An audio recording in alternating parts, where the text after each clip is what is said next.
Hi, my name is Nancy Fox.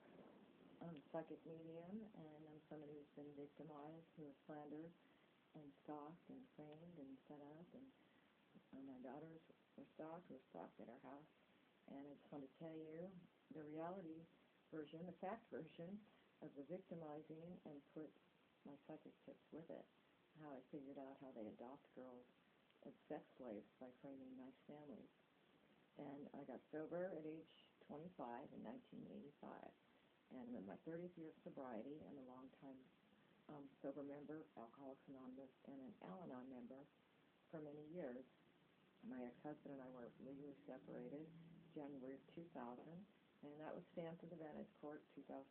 2 years later, we're back and forth in the mail. And maybe these undercover spies who do this to families who victimize and frame, maybe they, who knows why it was held up. It took 2 years to get it back in the mail. But it went back and forth for a couple of years. But we were legally separated in 2000. And my ex-husband was verbally abusive and other things, and that's why I attended Al-Anon meetings. And Jessica went to the Alatot, and we went to meetings very regularly. And then Hannah later went to Alateen, and so they were raised in the program, and I went to many Mommy and Me AA meetings with them, and they were raised in a 12-step sober spiritual household. And my ex-husband and I legally separated January 2000, split all of our assets, and he signed off on his community property share of our house. And I jumped into real estate 6 months before that, or actually a year and a half earlier. I started training with somebody from White House Properties and brought Hannah with me to her house in the evenings, and she was training me on the computer and how to, assist her, and just drove around with her. Anyway, I had trained a long time before I became a realtor, so I got a good commission split when I started, and I jumped right in with both feet to make money, and we would be divorcing. And we split up January 2000. I've been doing real estate 6 months. In my first year in real estate, I sold quite a few homes and jumped right in, delivered flyers everywhere. Later when I finally had a computer, I started without a computer even. No child support, no cell phone, no computer. And I sold real estate that way, going to payphones with my pager and working at the office. And then finally had a cell phone and a computer and a better car. And anyway, I worked very hard. I was up 4 or 5 a.m. emailing customers' homes. Paid all the bills alone as a single mother, rubbing that in. And didn't receive child support. Only an occasional couple $100 check. When I asked him for child support, he threw trash on the front lawn. My ex-husband was verbally abusive and mean to me. So I learned to just detach from him and focus on my kids and work and pay the bills. And that's 12-step expression. But suit up, show up, and just do what's in front of you and ignore other things like a messy garage or whatever. And just do your work right. I'm one who's always on task, just focused on what I'm doing, and such as my psychic work. I just focus on what's important and get the tasks done. And anyway, I paid all the bills alone as a single mother. Didn't date or have a romance life, gladly. Just wanted to be with my kids. And I had stayed home 3.5 years to be a full-time mother. Gave up being a costume designer where I made $100 grand a year and was an Emmy nominee. And I started in costuming when I was age 19. So I was a successful wardrobe costumer, costume designer, stylist, did commercials, videos, features, movies, one location, and not to be bragging, but I enjoyed it. I made a great living. I'm a creative person, and I started doing it because I studied to be a screenplay writer since high school, and that's what I planned to do, and that's what the courses I took also in college and at UCLA Extension, and read many books, and I've read many spiritual heaven books and many screenplay writing books. And that's what I planned to do. I planned to stay married and be home and be a screenplay writer, but I ended up getting divorced, so I became a realtor. And when I wanted to get the business going, so it could support my writing career and go back and be a writer-producer, an executive producer who oversees everything creative. And that was always my plan, my game plan since high school. Creative person, screenplay writer, executive producer. That was my plan to win an Academy Award for Best Screenplay. And that's been my plan for a very long time. And my plans got ruined at River Farm Drive when I was slandered and framed. So I had a 10-year real estate business that was all referral, that ran itself, and was mostly referral. It was mostly all referral, and it was always mostly my daughter's friends' parents with all families in the community. My money was spent in advertising at their school newspapers. I advertised on the Fun Run T-shirts and brought yellow ribbons to the PFC meetings, that's like the PTA, and I did many things like this for the school, as realtors do, and paid for the voice system also, such and such White Oak Elementary, brought to you by Nancy Fox, realtor, etc. And so I spent a lot of money on my business, and I had a listing at this time for $1.8 million, or it might have been on hold at the moment, but I spent $7,000 in advertising on that, and I would have made $50,000 on that house in 2009 or 10, and they set me up and slandered me so horribly to a longtime sober AA spiritual person, single mom who pays the bills alone for so many years, with a mean ex-husband who's verbally abusive. And so I shopped for our house for 4 years with the plan to get remarried, and every day I said, I don't want to be an empty nester. I want to get married when my kids are 18, or when Hannah's driving, then I'll have a boyfriend. Every day I said it. I dread being an empty nester without my kids. I'm going to get married when they're in college. That was always my plan. And also the plan was for my mom to live with us, and that was her plan. So I shopped for 4 years for our house, River Farm Drive, redid Chandler Drive, and paint and carpet, and put the roof on with an escrow check, did a lot of landscaping myself, and painted myself, and part of it, and, anyway, fixed it up to get top dollar, $750, to buy a one-story, a serenity, kind of peaceful retreat feeling house. And I've made several other offers on houses that are somewhat similar, and then found River Farm Drive, $1 million house, and a $2 million neighborhood, a no-brainer for a realtor with all my customers nearby and my daughter's friends. So I sold our house, did a swing loan, and bought River Farm Drive, and my mom was going to move in with us, and I plan to get remarried, and even get married in the front yard and have a big reception at St. Jude's Church or the Foxfield Park. Because I am do creative visualization, like many do, like you put your affirmations on a list or pictures on the refrigerator, and what you want to happen, that's my goal, that's my plan, then you attract it. So that was my plan, was to be remarried at the house, have my mom move in, and watch the hummingbirds fly, and watch the firemen from the Foxfield Fire Station would always walk down our street, and going to put a little TV on the porch for my mom, and she's going to live in the office right across the hall from me, and that was the plan, for Denise Fox, Grandma, and me and my daughters to have dinner every night, family dinner, and my daughters would be driving and helping drive my mom around, then I could work 12 hours a day and double my income. And that was my plan, and get remarried. I don't want to be an empty nester. I dreaded the day my kids wouldn't be there, and suddenly they're gone in 2009 because my evil sister, who's a practicing alcoholic drunk, lied. She has nothing to do with our lives. She's only there on Christmas Day, and my evil brother lied also, and he molested me. I don't ever see him. He's 10 years older, and he hardly saw our mother for 3 years. So I'm the one who called her 5 times a day, and I'm the one who drove back and forth to Sherman Oaks 2 days a week in 2008 to look after her because she lost her driver's license because of her memory loss. And I was planning for her to move in 2009 and do a slow transition so she'd adjust to it, like have her sleep over on the weekends. I just moved my desk into my bedroom at River Farm Drive to prepare for Denise Fox to come do a transition, start sleeping over at our house once a week. And then I was going to paint and carpet Ranchito, lease it for $2,800 a month, and she was going to move in with us. And that was the plan. And then I wouldn't be losing 2 days a week at work driving to Sherman Oaks. And so anyway, then stalkers came in summer 2008, swarming around our house, following me to school everywhere I went, and I was so afraid I couldn't sell real estate. I was running to Bel-Air and running to my daughter's school in Darrow and running to drive Jessica to AA. Don't drive with anyone else, I said. There's something going on. And they saw the stalkers. Hannah took notes on them. And my angel board reading said my angel board is my hobby since 2005. I did get many clues about this before 2008 on my angel board, such as the word San Juan Capistrano, such as the word Voyerisum, which means a peeping Tom. I got that clue in 2007 on my angel board, and the word Larkfield, and my psychic readings say that could be a safe house purchased for us in North Ranch on Larkfield. I got that tip 2006. So I was getting many clues before I cracked the case of how they sell girls as sex slaves by stalking and slandering nice parents.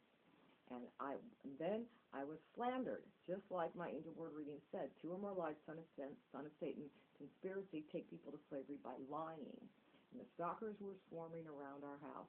Summer 2008, called the sheriff's on them 5 times, and I saw them everywhere driving also, and sitting on Foxfield Drive. And whenever I turned left was a black hot rod old Mustang and a Corvette zipping around our street and all this funny stuff. Somebody took a picture of me when I parked at the St. Jude's Church, black-haired woman, and she could work at a Zen restaurant or something. I don't know who she is, but very suspicious, funny business. Then 2008, and in 2007, my mom's diamond rings were stolen from Ranchito Avenue right after Thanksgiving. She told me they were missing, and we searched for 4 months and then reported it to the Van Nuys Police Department in 2008. Then our 3 cats went missing on Labor Day, 3 cats, and that's the day one of the stalkers was there, who would sit there 4 or 5 hours sneering at us in a black hot rod car. And her license plate is SEPAGO. And our 3 cats went missing, and our cat Gabriella came back a week later, and our other cat, Ellie, gray and white cat, never returned. That's Figaro's mother, and we've lost 5 cats, and my mom's diamond rings, and 2 houses, and on and on and on and on and on, and a 10-year realtor business. I should be getting $4 grand a month right now in referral fees, and they ruined my business by slandering me, and that is how they take people to slavery, and God says everybody's sending me victims money because I've written this story, this letter, 1,000,000 times over since 2009, faxing for several years, emailing it around the world for victims money to get unstuck. And the money keeps coming, my readings say, and it keeps being stolen by the people who framed us, stalked, and slandered. And that is what my readings keep saying. And so I wanted to give you the fact story first. And so that is what happened, is a person who does nothing wrong and who, just a mom driving kids, selling houses, and who's sober and does nothing wrong at all, who bought my house for my mom to move in and to have a family home for older teenagers. It was perfect with big bedrooms, and so they could live there while they're in college, and it was all planned. It was perfect floor plan. And Denise was going to move in 2009, and that's when I got slandered and framed, and then they stole her will from her house, and then sold her house illegally, lost her several $100,000. Her house I was going to fix up and sell for $1 million, and my house I was going to keep fixing up and sell for $2 million. So that is $1 million lost in real estate. My 10-year realtor business that I was going to double to $250,000 a year. $13,000 a month was my goal for 2009. So that's times 20. So $250,000 a year times 20 years, and 2 houses lost, $1 million on that. $4 grand a month referral fees I should be getting, and God says every realtor in America sent me a $5 gift card because of the victimizing. They're all stolen, and they're still doing this, so now I'm getting to the psychic part. So that is what happened in a nutshell. They adopt girls as sex slaves by stalking and framing nice single mothers. And God's explaining now, Nancy didn't date or have a romance life for years by choice. She didn't want a blended family, didn't want to complicate her daughter's life. She just wanted all her attention on them and didn't want to miss a second with them. That's why it's so sad all of this happened, because she was like a full-time mom, driving them to and from school and working while they were busy. And that's how she raised her daughters beautifully.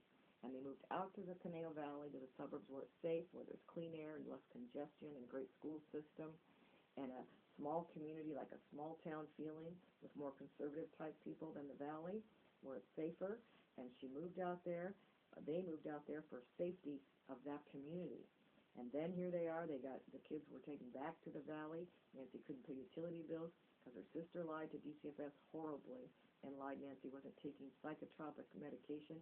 She's never taken medication, never needed medication, and never will. And especially, even if she wanted Wellbutrin to quit smoking or anything like that, psychics can't take anything like that because it would ruin her psychic ability. And that would ruin her livelihood and income. But she would never need it, never want it, and doesn't believe in it in AA. She thinks it puts a wall, chemicals, medication puts a wall between you and God. So that's the lie her sister told. Then anonymous callers called her psychic dreams delusions. And they described dreams when she was asleep. So those are the 2 big lies that were told that were deleted in the court 2009, by who else? Her daughter, Jessica Denise Taylor, who knows her mom's a psychic and knows those were dreams and knows her mom doesn't take medication and doesn't like it because her mom makes a big to-do over it with people and is somewhat of a hypocrite or very opinionated on it. So she doesn't like it because in the past she's heard the such and such. And anyway, she has had confrontations over it with people about kids taking Ritalin, say, for example. She doesn't believe in that. So high-strung energy, then get their energy out. And anyway, she's against medication, period. Always is, and she's a holistic person. And it's hard on your liver, and she doesn't need it, doesn't want it, would never take it. So people lied, and then they lied. Her psychic dreams were delusions, and no, those were dreams when she was sleeping. So these lies got deleted in the court system 2009, and DCFS liar put them back, deleted court lies, back in the paperwork the last day of court. And Nancy didn't receive the paperwork for that court date. And at court that day, she was told, we're going without papers, the case is dismissed. So she thought it's all dismissed because it's a big lie. She filed a statement of facts, declaration of facts, that individuals lied, and she wanted it dismissed based on lies. Well, no, her ex-husband got custody because DCFS put the deleted lies that Linda Fox told, and anonymous callers know. They put those deleted lies in that Linda Fox told, and they were deleted in the court. And that is, God says, a felony. But that is illegal. That, you cannot put something deleted in its entirety back in a paperwork, like Nancy's a realtor. If something is deleted in a real estate contract, say they're waiving the termite inspection or whatever it is, then you can't put it back in once it's all agreed on and escrow's about to close. You can't put deleted in their entirety information. If it's deleted in its entirety, you're not allowed to say it again. And they lied about her psyche valve at USC, which was for a psychic tip to stop human sex traffic. And the commissioner there, a woman, a court hearing, ruled Nancy like a judge. She is a spiritual AA, longtime sober AA member, spiritual woman, single mother, who's concerned of her daughter's safety, who's reported tips in the event they could happen, and she's had psychic dreams her whole life. And she's not a danger to herself or others, a spiritual woman who's sober, and Nancy left USC. And they lied about that and lied she didn't provide her psyche valve, and she provided the judge's ruling to the court the last day. So God says he thinks they threw it away, because that's what they do to murder families and adopt their daughters as sex slaves. And they also traffic the mothers. And they do it by this kind of shystering undercover, by people who lie they're a government agency, and that is just their cover name, as they are serial killers, and they are rapists, they are perps, they are bank robbers, and they are traffickers. And they rob everything that's the mother's, and then they adopt the girls with fraud ID and capture them by framing. And that's how they do it, in a nutshell. And that's the story that happened. So the case the last day of court was July 2010, almost 4 years ago. And they outright lied in the paperwork to the court and did a lot. That's illegal shysterism, God calls it. And they deleted lies. She didn't receive the papers for the last day of court, number one. Number two, they put deleted lies back in. Number three, Nancy brought the judge's ruling, commissioner woman, for her USC November 2009 psyche valve for psychic tips, and ruled Nancy a spiritual woman who has psychic dreams. And she left. And they didn't provide that. And that was brought to the court, 5 copies. It was faxed to the Department of Child Protective Services, and it was faxed to Nancy's attorney. So this whole thing should have been, oh, she's a psychic, and she's a great mom, and she just needs a car and money, and the ex-husband owes $120,000. And that's where it should have been left at. Oh, they can go move in with her in Sherman Oaks with Grandma, a 4-bedroom house. And it should have been overdone. And by the way, Jessica was dismissed from the case summer 2008 because she was almost 18 years old, or 9 rather, 2009. So she was turning 18. So she was dismissed from it then. Thank goodness. And now Hannah just turned 19, March 31st. The case was closed 4 years ago. But because of these liars and these stalkers and these catnappers, all of this and what they did to the mother, 2 houses are lost. That's $1 million in real estate. A 10-year realtor business where Nancy made $250,000 a year for 20 years and $4,000 a year $4,000 a month in real estate referral fees, and she didn't get her mail, so her license expired. She's not getting her mail for all of this time, and probably the DCF spies have a fraud lien and other people and are ripping it off. And so all she's earning as a psychic is stolen. And now back to the other point of this. So that's the part of the fact story of the DCFS framing, lying, and victimizing, and the people who lie to DCFS. And that is how they traffic and torture and murder people and sell them as sex slaves, is by framing great people like Nancy Fox, who does nothing wrong at all. So that's what happened. And now here's the rest of, this is their story. And first we'll tell you that Nancy did have a boyfriend in 2006 and 2007.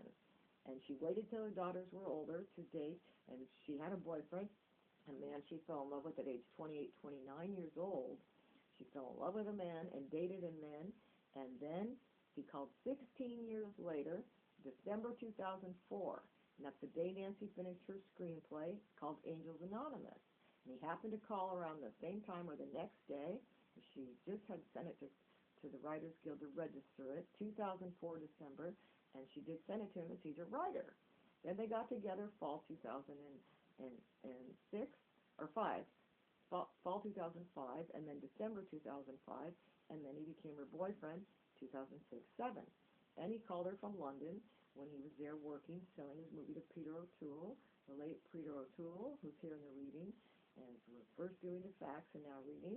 And he said, why don't you come over to London? So she did, and that's the first man she had a romance with since the dad. She dated one ballet dad casually 10 years earlier, but he never came in the family home, and her daughters didn't even know. So this is the first boyfriend she had, and the only one she's had, by the way, since the ex-husband. So there's a big story. So that's what happened, and so she went to London, and then Paris, and then Ireland with a man she fell in love with at 28, 29, who called 16 years later, December 2004. And so there's the people framing them to kill them in slavery, we call it from heaven. It's called the Faraway Paris Conspiracy, the Voyerism, I Spy Conspiracy. And so they made up some faraway Paris tall tale, some lie, and they have this big liar story going on even to the media, and they are lying that Nancy flew straight to Paris, and she went there to have sex, or some lie. They're telling a big lie. They're not saying, oh, she fell so in love with him at age 28, 29, and he called 16 years later, and that was her love of her life. And she went there to tell him she loved him, was really why she went there. So, to London, mind you, then Paris for Valentine's Day, the build of St. Michael's, Eiffel Tower, romance, Paris, London, Ireland. It was a romantic trip. And with the love of her life, a man she fell in love with at age 28, 29. And they got some big story going about it, and they call it the Faraway Paris Conspiracy. And two or more lied, and they're making up some big story. And they're making up big stories about how Nancy bought her houses and all kinds of lies. And so Nancy is broke still. And all the money that's come to her from her letters is stolen. $5 from 800 realtors in America have sent her that. If she would have renewed her real estate license, well, she has not had the means for many years. When this happened, she didn't have a computer or a phone most of the time until she could get a pay-as-you-go phone.